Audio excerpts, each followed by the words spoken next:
My sister-in-law spent 6 years acting like my life was something to fix. She chose the wrong night to say it out loud. Mother-S Day at my parents' place. Same as every year, my brother Jake and his wife Rachel came with their 2 kids. My uncle and his girlfriend, me. I am 34, single. I do freelance graphic design from home. Rachel has never thought much of my life. She married Jake 7 years ago and somewhere early on, she decided I needed fixing. Like I was proof of what happens when a woman doesn't try hard enough. Dinner started fine. My mom cooked. I brought wine. Everyone sat down. Rachel was across from me. Jake was next to her. Quiet. Had been quiet since they walked in. I noticed. Didn't think much of it. Then Rachel started. Still doing the freelance thing? Same smile she always uses? The one that means she has already decided something. I said, yeah? Going well? She nodded slowly. How many actual clients do you have right now? Like consistent ones, I told her.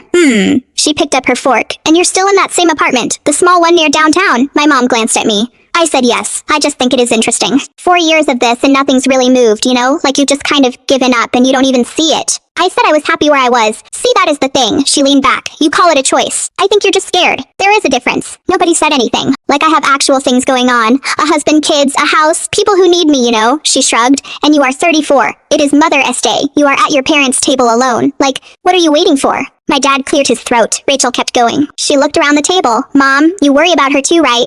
Yuffie said it to me before. My mom started to say something careful. Rachel looked at my uncle. You see it too. She has been like this for years. Then she turned to Jake, put her hand over his. Jake, Yuffie told me yourself you don't know what to do with her. Maybe say something. She might actually listen to you. Jake looked down at her hand. Then he reached into his pocket, pulled out his phone, unlocked it, slid it across the table to her. Rachel looked down, still smiling. What is this? Noah's school sent home a genetic health form back in February. Jake's voice was flat. Blood types, family history, standard stuff. I filled it out. Something was off, so I dug into it. Got a test done. Rachel's smile didn't move. Jake, Noah isn't my biological son. My mom's hand went to her mouth. Rachel laughed, short and sharp. That is not you don't know what you're. The results are on that phone. He wasn't raising his voice, wasn't moving, just completely still. I've had 3 weeks with this. Not here. Rachel pushed the phone back. Please. I was going to do this at home. Just us. He paused. But then you did all that. So, Rachel's face changed. After the results came back, I went through everything. There are 10 months of messages on that phone. I know his name. I know the timeline. I know which hotels. I know everything. Rachel was crying now. It was so long ago. I ended it. It meant nothing. That is not a mistake. That is 10 months. My dad stood up. Jake held up one hand. Just let me finish. He looked at Rachel. I moved out Thursday. I've talked to a lawyer. He stopped for a second. And I had Lily tested. She is mine. Rachel made this sound. I can't even explain it. Jake stood up. He grabbed his jacket, stopped at the door for a second, then walked out. Nobody moved for a while. Then Rachel turned to me, mascara down her face, hands shaking. You did this. You've always hated me. This is what you wanted. Through all of it, I hadn't said a word. Not once. I looked at her. You sure about that? I picked up my bag, finished my wine, and walked out.